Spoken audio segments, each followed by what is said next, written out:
one kind of news, one kind of biased news to its population. Of course, the media has always played this kind of key role in methods of state control.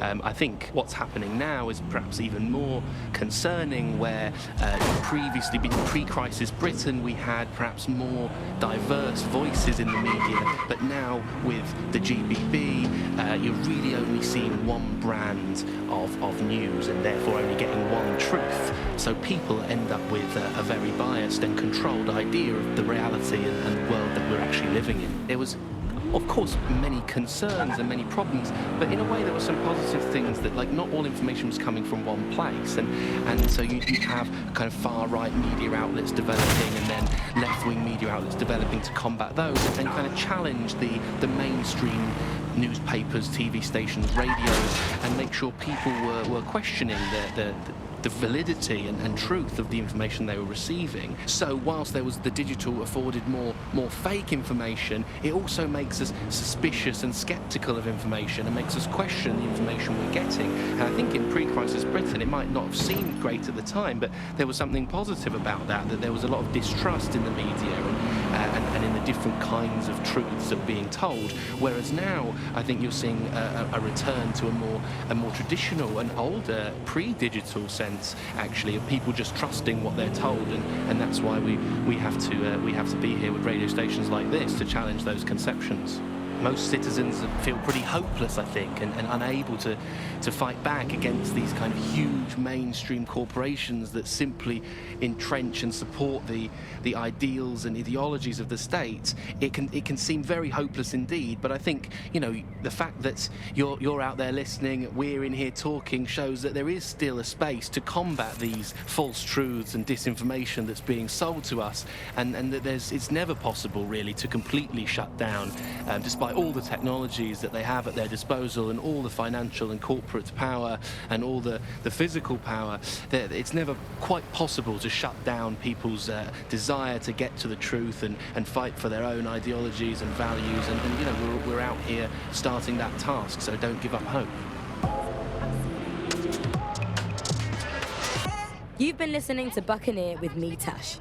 We'll be back soon with more of what you'll never hear on the GBB. Keep listening, keep sharing, and keep resisting.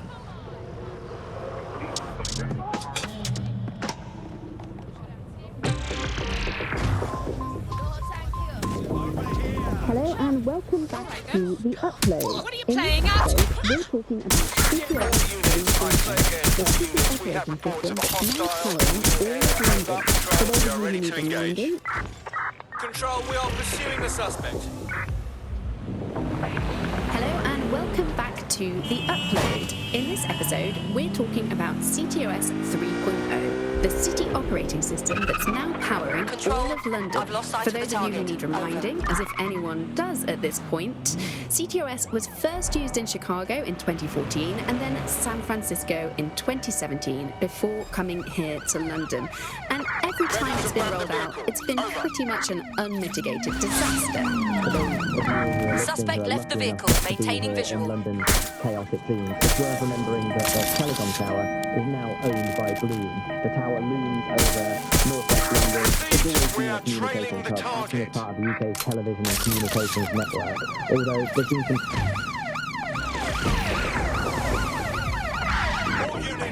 Hello and welcome back to The Upload. In this episode, we're talking about CTOS 3.0, the city operating system that's now powering all of London.